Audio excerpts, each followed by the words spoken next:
नमस्कार विद्यार्थियों, बीए द्वितीय वर्ष प्रथम प्रश्न पत्र की कक्षा में आपका स्वागत है। आज हम कवि वृंद के काव्य सौंदर्य पर चर्चा करेंगे। पूर्व में आप कवि वृंद के दोहों की व्याख्या पढ़ चुके हैं। इसमें आपने देखा कि उनके सभी दोहे नीति से संबंधित हैं। इस पर चर्चा करने से पहले हम उनका थोड़ा सा परिचय पुनः प्राप्त कर लेते हैं कि कवि वृंद रीतिकाल के एक महत्वपूर्ण कवि माने जाते हैं। इनका वास्तविक नाम वृंदावन दास था और इनकी प्रसिद्धि नीतिकार कवि के रूप में ही अधिक हुई है।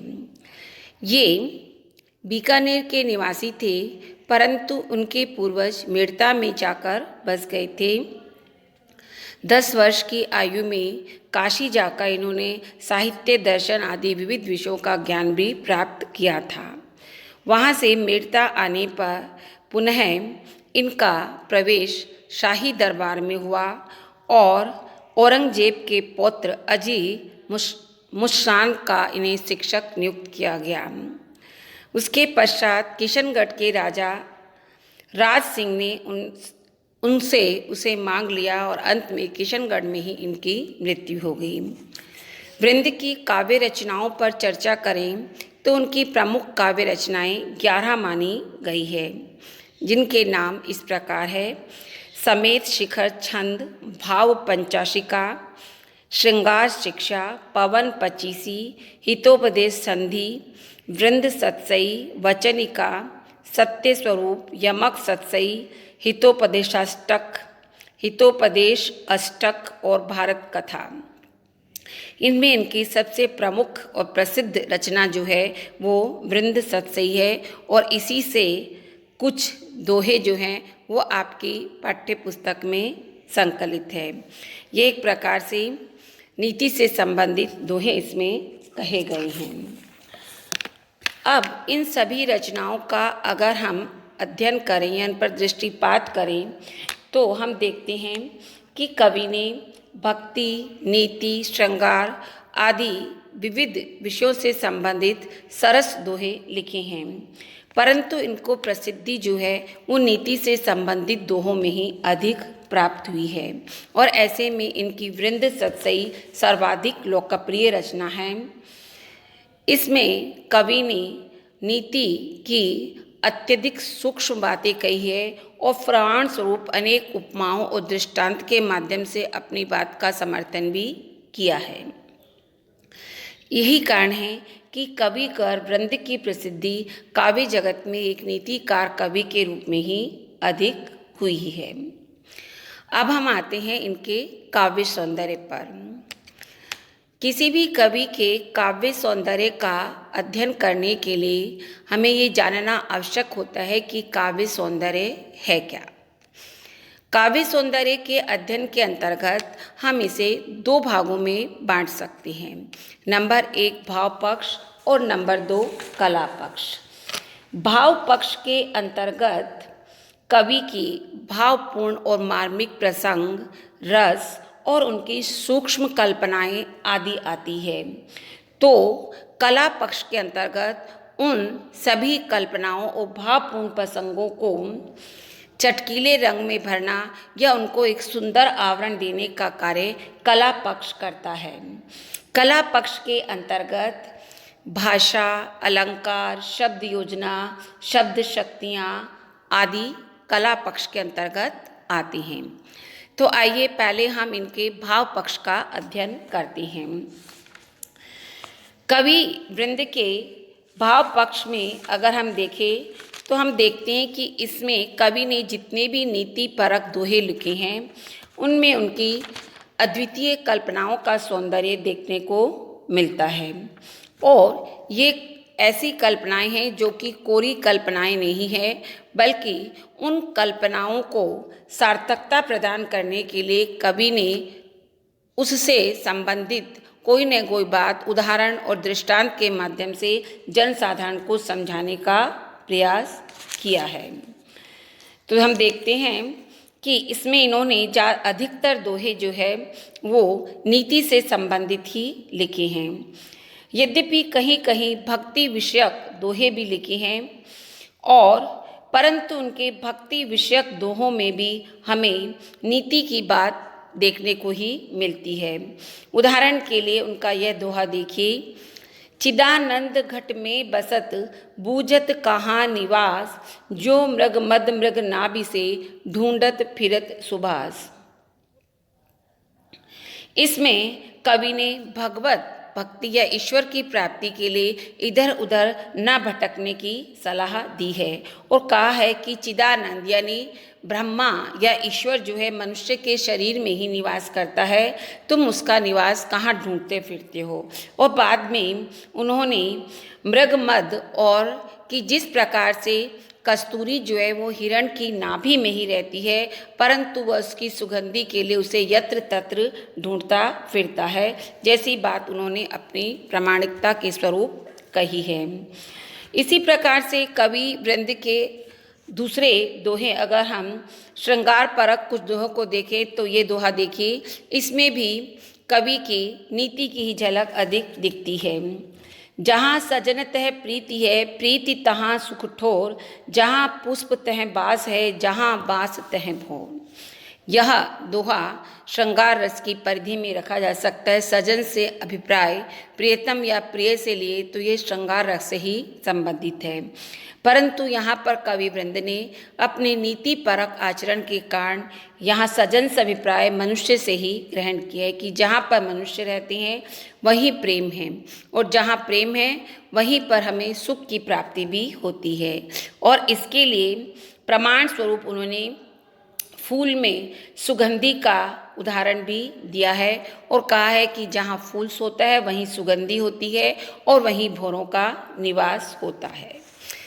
तो हमने देखा कि इन्होंने भक्ति और श्रृंगार परक दोहे भी अगर लिखे हैं तो उनमें भी कोई न कोई नीति की बात कही है। और कवि वृंद के नीति सम्मत दोहों की विशेषता तो ये है कि उन्होंने जो भी नीति की बात कही है उससे संबंधित सांसारिक, साहित्यिक, ऐतिहासिक, पौराणिक कोई न कोई बात उसके प्रमाणीकरण के लिए अवश्य कही है। इससे उस नीति की बात का जनसाधारण पर अत्यधिक प्रभाव पड़ा है और वह उसे हृदयंगम करने के लिए तत्पर हुआ है। यही कारण है कि इनके नीति के जो दोहे हैं वो जनसाधारण में अत्यधिक लोकप्रिय बने हुए हैं। इसके लिए हम आपकी पाठ्य पुस्तक रीतिकालीन काव्य संग्रह में संकलित कुछ दोहों को देखते हैं। पहला ही दोहा देखिए, नीकी पे फीकी लगे बिनु अवसर की बात, जैसे बरनत युद्ध में रस सिंगार न सुहाग। यहाँ पर कवि ने कहा है कि नीकी पे फीकी लगे बिनु अवसर की बात, कि मनुष्य को अवसर देखकर ही कोई बात कहनी चाहिए। बिना अवसर के अगर कोई बात कही जाती है तो वो अच्छी होने पर भी व्यर्थ और निरस लगती है। जैसे कि उन्होंने पुनः अपने प्रमाणीकरण के लिए उदाहरण दिया है कि युद्ध वर्णन के समय अगर श्रृंगार का वर्णन किया जाए तो वह किसी को अच्छा नहीं लगता। इसी से विपरीत दूसरी बात भी उन्होंने कही है, फीकी पे नीकी लगे कहिए समय बिचारी, सबके मन को हर्षित करे जो विवाह में कारी। कि फीकी पे नीकी लगे अर्थात अगर मनुष्य समय के अनुसार कोई बात कहे तो वह नीरस होने पर भी जो है वो सरस लगती है। इसके लिए उन्होंने उदाहरण दिया है, विवाह के अवसरों पर, विवाह के मंगल अवसर पर वधू पक्ष की ओर से वर पक्ष को जो गाली दी जाती है उसके उन्होंने संकेत किया है कि विवाह के अवसर पर जो गाली दी जाती है वह जो है वो मनुष्य को अत्यधिक अच्छी लगती है और इससे लोगों की जो व्यर्थ के गाली गलौज की प्रवृत्ति है उस पर भी अंकुश लगने की ओर मनुष्य प्रवृत्त होगा। इसी प्रकार से मूर्ख व्यक्ति से संबंधित उन्होंने कुछ दोहे कहे हैं जो इस प्रकार है, मूर्ख को पोथी दई बांचन को गुण गाय, जैसे निर्मल आरसी दई अंधे के हार। कि मूर्ख व्यक्ति को ज्ञान की पुस्तक देना जो है वो व्यर्थ है। वह उसको पढ़ करके उसमें से गुणों को ग्रहण तो नहीं करेगा, बिल्कुल उसका वैसी ही स्थिति हो जाएगी जैसे किसी अंधे व्यक्ति के हाथ में दर्पण ठहरा दिया जाए। इसी प्रकार से एक अन्य उदाहरण मूर्ख से संबंधित उन्होंने कहा है, मूर्ख को हित के बचन सुनी उपजतु हैं कोप, सापहि दूध पिबाइए जो केवल विष ओप। कि मूर्ख व्यक्ति को अगर हितकारी वचन भी कहे जाए तो उसे सुनकर भी उसे क्रोध आ जाता है। इसके लिए उन्होंने कहा है कि मूर्ख को सुधारने का प्रयत्न व्यर्थ है। इसके लिए उदाहरण दिया है कि जैसे सांप को कितना ही दूध पिया जाए लेकिन वह अपने विष या जहर को प्रभाव को नहीं छोड़ता। इसी प्रकार से अन्य दोहों में भी कवि ने जो नीति की बात कही है उसमें ये देखिए, जो पावे अति उच्च पद ताको वतन निदान, जो तपि तपि मध्याह्न लो अस्त होत है भान। कि मनुष्य जितना ऊंचा स्थान प्राप्त करता है उसका एक न एक दिन पतन अवश्य ही निश्चित है। और इसके लिए उन्होंने सूर्य का उदाहरण देते हुए कहा है कि जैसे सूर्य मध्याह्न में प्रखर ताप से प्रचंड ताप से तपता है लेकिन संध्या होते ही वह अस्त भी हो जाता है। इसी प्रकार से मनुष्य को बुराई के न करने की सलाह देते उन्होंने ये दोहा कहा है, करे बुराई सुख चहे कैसे पावे कोई, रोपे बिरवा आँख को आम कहाँ ते होई। कि मनुष्य बुराई करता है और बदले में चाहता है कि उसे सुख प्राप्त हो, तो ये भला कैसे हो सकता है। जो उदाहरण दिया है कि आम के पेड़, उदाहरण उन्होंने दिया है कि अगर आक का पेड़ लगाया जाए तो उससे आक के कड़वे फल ही प्राप्त होंगे, आम के रसीले फल भला कैसे प्राप्त हो सकते हैं। इसी प्रकार से उन्होंने धन और जीवन की नश्वरता से संबंधित यह दोहा कहकर मनुष्यों को प्रेरित किया है कि वह इन पर व्यर्थ का अहंकार न करें। धन अरु जीवन को गर्भ कबहू करिए नाही, देखत ही मिट जात है जो बादर की छाही। कि मनुष्य को धन और जीवन दोनों क्षणिक और नश्वर है, इन पर मनुष्य को अहंकार नहीं करना चाहिए। उदाहरण देते हुए कहा है कि ये बिल्कुल वैसे हैं जैसे बादल की छाया क्षणिक होती है और क्षण भर में ही वह हट भी जाती है, वैसे ही मनुष्य का जीवन भी नश्वर है। अतः जीवन की नश्वरता को ध्यान में रखते हुए मनुष्य को सदैव सत्कर्म करने चाहिए और जीवन के प्रति अहंकार नहीं करना चाहिए। इसी प्रकार से विद्या धन से संबंधित या विद्या से संबंधित कुछ दोहे देखिए। सुरसती के भंडार की बड़ी अपूर्व बात, जो खर्चे त्यों त्यों बढ़े बिन खर्चे घट जात। सरस्वती के भंडार की यानी ज्ञान के भंडार की एक अनोखी बात यह है कि इस भंडार में से जितना धन खर्च किया जाता है उतना ही वह बढ़ता है, और अगर खर्च नहीं किया जाता है वह विद्या रूपी धन घट जाता है। यानी यह अन्य धनों से बिल्कुल अलग है। अन्य धन तो खर्च करने पर कम होते हैं परंतु विद्या धन जो है वो खर्च करने पर बढ़ता है। ये सभी कहते हैं कि ज्ञान जो है वो बांटने से बढ़ता है और नहीं बांटने से ज्ञान जो है वो कम होता जाता है। इसी प्रकार से एक और दोहा इसी से संबंधित देखिए। विद्या लक्ष्मी पुरुष पे होई नहीं इक ठाई, नाहिन सिकदे सोत में पिए पे एक कहीं जाए। कि विद्या और लक्ष्मी यानी धन जो है वो मनुष्य के पास एक स्थान पर नहीं रह सकती। यानी जिसके पास विद्या है उसके पास लक्ष्मी नहीं रह सकती और जिसके पास लक्ष्मी है उसके पास विद्या नहीं रह सकती। और इसके लिए उदाहरण देते हुए कहा है कि जिस प्रकार से दो सौतनों के बीच में नहीं रह सकता वह एक के पास ही रह सकता है। इसी प्रकार से एक और विद्या से संबंधित उदाहरण दिया है। उत्तम विद्या लीजिए यद्यपि नीच पे होय, पर्यो अपावन ठोर को कंचन तजत न कोई। कि उत्तम विद्या चाहे वो किसी नीच व्यक्ति के पास भी हो तब भी उसे ग्रहण कर लेना चाहिए। इसके लिए उन्होंने उदाहरण दिया है कि जिस प्रकार से सोना जो है अगर किसी गंदी या अपवित्र जगह पर भी पड़ा है तब भी मनुष्य उसे उठा लेता है।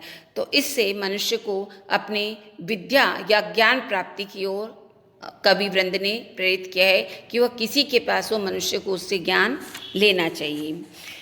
इसी प्रकार से कवि ने भलाई और बुराई के भले बुरे व्यक्ति के बारे में कहा है कि भले बुरे सब एक सो जो लो बोलत नाही, जान पर तू है काक पिक ऋतु बसंत के माही। इसी प्रकार से उन्होंने कहा है कि शक्तिशाली व्यक्ति का तो सभी सहायता करते हैं परंतु निर्बल की सहायता कोई नहीं करता। सबे सहायक सबल के कोउ न निबल सहाय, पवन जगावत आग को दीप ही देत बुझाई। इसके अतिरिक्त कुछ दोहे उन्होंने स्वार्थी मनुष्य के स्वार्थी व्यवहार पर प्रकाश डालते हुए कहा है और कहा है कि संसार की रीति है कि स्वार्थ लागी करे सब प्रीति, कि स्वार्थ होने पर भी मनुष्य प्रेम करता है। अतः एक प्रकार से निस्वार्थ भाव से प्रेम की प्रेरणा भी यहाँ से जनमानस को मिलती है। स्वार्थ के सब ही सगे बिन स्वार्थ को नहीं, सेवे पंछी सरस तरु निरस भये उड़ जाए, कि सभी मनुष्य अपना स्वार्थ होने पर ही सगे संबंधी बनते हैं, अगर स्वार्थ नहीं हो तो कोई आपका नहीं होता। इसके लिए उन्होंने पक्षी का उदाहरण देते कहा है कि पक्षी जब वृक्ष सरस यानी फलदार होता है तब तक तो उसके पास रहते हैं, परंतु जैसे ही वह पत्ते हीट हो जाता है उसे छोड़कर दूसरे वृक्ष पर चले जाते हैं। इसी प्रकार से सत्पुरुषों से संबंधित ये दोहे देखिए। सज्जन तजत न सज्जनता कीने हूँ अपकार, जो चंदन छेदे तहूँ सुरभित करत कुठार, कि जो सज्जन व्यक्ति है वो अपनी सज्जनता के स्वभाव को कभी भी नहीं छोड़ते, चाहे उनका कितना ही बुरा किया जाए। इसके लिए उन्होंने चंदन के वृक्ष का उदाहरण देते हुए कहा है कि जिस प्रकार से चंदन के वृक्ष को अगर कुल्हाड़ी से काटा जाता है तो वह अपने सुगंधि के स्वाभाविक गुण के कारण कुल्हाड़ी को भी सुगंधित कर देता है। इसी प्रकार से एक अन्य दोहा सत्पुरुषों से संबंधित। बिना कहे हूँ सत्पुरुष पूरे पर की आस, कौन कहत है सूर को घर घर करत प्रकाश, कि जो सज्जन व्यक्ति होते हैं वो बिना कहे ही दूसरों की आशाओं और इच्छाओं को पूर्ण कर देते हैं। उदाहरण दिया है उन्होंने सूर्य का, कि जिस प्रकार से सूर्य को कौन कहता है कि वह अपना प्रकाश फैलाए, परंतु फिर भी वह बिना कहे प्रत्येक घर में अपना प्रकाश समान रूप से फैलाता है। इसी प्रकार से मनुष्य के जल्दबाजी करने या अधीर होने को लेकर भी कवि ने ये दोहा कहा है। कारज धीरे होत है काहे होत अधीर, समय पाए तर वर फले केतिक सिंचो नीर, कि हे मनुष्य कार्य तो अपनी रीति से धीरे धीरे ही होगा, इसलिए तुम अधीर मत हो। और इसके लिए उदाहरण दिया है वृक्ष का, कि वृक्ष के कितना ही जल से सींचा जाए परंतु उसमें फल तो समय आने पर यानी ऋतु आने पर ही लगेंगे। और इसके अतिरिक्त अज्ञानी व्यक्ति का उदाहरण देते हुए भी कहा है उन्होंने कि जो अज्ञानी मनुष्य समझता है, होय न कारज मोह बिना यह जो कहे सो अयान, जहाँ न कुक्कुट सबद तह होत न कहाँ बिहान, कि अगर अज्ञानी मनुष्य कहते हैं कि उसके बिना कोई काम नहीं हो सकता तो यह बिल्कुल गलत है, क्योंकि जहाँ कहते हैं कि मुर्गे के बांग देने से ही सवेरे का पता चलता है, तो क्या जहाँ मुर्गा बांग नहीं देता वहाँ सुबह नहीं होगी, अर्थात वहाँ पर भी सुबह होती है। इसी प्रकार से कवि ने मनुष्य को निरंतर अभ्यास करते हुए जो जड़ बुद्धि व्यक्ति वो भी निरंतर अभ्यास से जो है वो प्रवीण हो जाते हैं। इसके लिए उन्होंने कहा है करत करत अभ्यास के जड़मति होत सुजान, रसरी आवत जातते सिल पर होत निशान। इसी प्रकार से उन्होंने कुछ दोहे जो है वो इस प्रकार के कहे हैं जो कि एक लोकोक्ति के रूप में भी प्रसिद्ध हो गए हैं। जैसे कि उनका ये दोहा, कुल सपूत जान्यो परे लखी शुभ लक्षण गात, होनहार बिरवान के होत चीकने पात। कि कुल के सुपुत्र व्यक्ति के लक्षण पहले से ही उसके शुभ लक्षणों को देखकर पता लग जाता है कि वह कुल का नाम रोशन करेगा। जैसे कि होनहार बिरवान के, कि जिस वृक्ष को पाला पला और बड़ा होता है उसी से अंदाजा हो जा, जिससे उसके पत्ते चिकने हो जाते हैं, इसी से उसका श्रेष्ठता का ज्ञान हमें हो जाता है। और ये उनका होनहार बिरवान के होत चीकने पात एक प्रसिद्ध लोकोक्ति के रूप में भी देखा जाता है। इसी प्रकार से प्रतिदान से संबंधित उन्होंने ये दोहा कहा है कि मनुष्य को दान देने पर ही जो है वो कुछ मिल सकता है, यानी बिना दिए कुछ भी नहीं मिल सकता, बिना त्याग के कुछ भी प्राप्त नहीं हो सकता। बिना दिए ना मिले कछु, यह समझो सब कोई, देत शिशिर में पात तरु सुर भी सपल्लव होय। कि सब कोई मनुष्य जान ले कि बिना दिए हुए कुछ भी प्राप्त नहीं हो सकता, दान देने पर ही आपको प्रतिदान मिलता है। शीत ऋतु में जो वृक्ष अपने पत्तों का दान करता है वही वसंत ऋतु में पुनः नए पत्ते और कोंपलों को प्राप्त करता है। इस प्रकार से हम देखते हैं कि कवि ने अपनी नीति परक दोहों में बहुत सी मार्मिक और सूक्ष्म बातें कही है। एक अन्य दोहा है इनका जिसमें कहा गया है कि मनुष्य को व्याचक वृत्ति को नहीं रखना चाहिए, यानी मांगने से हमेशा बचना चाहिए, क्योंकि मांगने से कुछ भी प्राप्त नहीं होता। कवि का दोहा देखिए, इक बिन मांगे ही लहे, मांगे एक लहे ना, घन जल सर सरिता बहे, चातक चोंच भरे ना।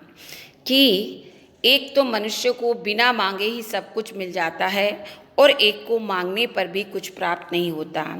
इसके लिए उन्होंने उदाहरण दिया है कि घन जल सर सरिता भरे, कि तालाब और सरिता तो बिना मांगे ही पूरे जल से लबालब भर जाते हैं, परंतु चातक जल की, स्वाति नक्षत्र के जल की एक बूंद की कामना करते हैं तो भी वह उसे प्राप्त नहीं होती।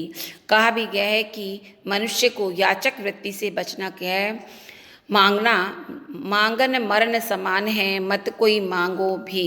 यह सद्गुरु की सीख जैसी उक्तियाँ भी इसी से मिलती जुलती है। इसके बाद हम आते हैं इसके कला पक्ष पर। कला पक्ष की दृष्टि से अगर देखा जाए तो सबसे पहले हम लेते हैं इनकी भाषा को। कवि वृंद की भाषा जो है शुद्ध साहित्यिक ब्रज भाषा है। इन्होंने सरल ब्रज भाषा का प्रयोग किया है और इनकी भाषा सशक्त एवं भावों की अनुगामिनी रही है। छंद के अंतर्गत हम देखें तो इन्होंने प्राय दोहा छंद का प्रयोग किया है, जिसमें पहले चरण में उन्होंने नीति की बात कही है और दूसरे चरण में उसकी पुष्टि में कोई न कोई दृष्टांत या उदाहरण दिया है।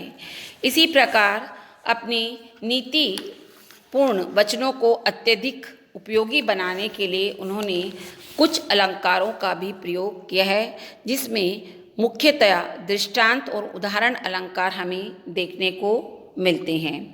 उदाहरण के लिए देखिए, नीकी पे फीकी लगे बिनु अवसर की बात, जैसे बरनत युद्ध में रस सिंगार न सुहात। ये आपका उदाहरण अलंकार का जैसे शब्द होने के कारण उदाहरण अलंकार का इसमें प्रयोग हुआ है। इसी प्रकार से उन्होंने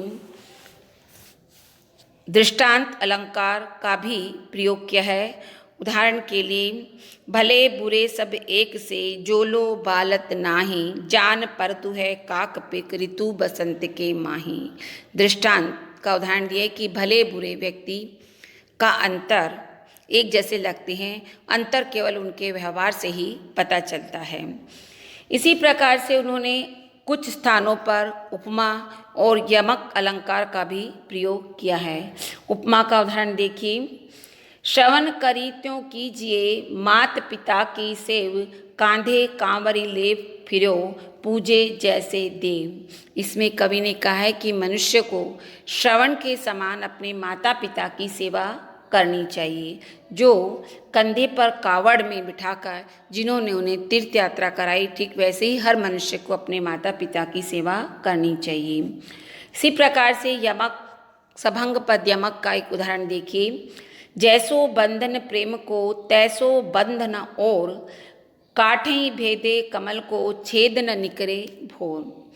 इस दोहे में कवि ने कहा है कि प्रेम बंधन सर्वोपरि है, इसे तोड़ा जाना संभव नहीं है। इस नीति वचन को प्रभावी बनाने के लिए कवि ने सभंग पद यमक की सृष्टि की है। पहला बंधन और दूसरा बंध न, एक ही शब्द के दो खंड करके अपनी इस नीतिपूर्ण बात को उन्होंने प्रभावी बनाया है। तो इस प्रकार से हम देखते हैं कि कवि वृंद के काव्य में भाव एवं कला पक्ष दोनों का मणिकांचन संयोग देखने को मिलता है। वास्तव में कवि श्री वृंद एक नीतिकार के रूप में ही हमारे समक्ष आते हैं और अपने इसी पक्ष का निर्वाह करते हुए उन्होंने काव्य के दोनों पक्षों को प्रत्यक्ष रूप में अत्यधिक सुंदर रूप में हमारे समक्ष प्रस्तुत किया है। धन्यवाद।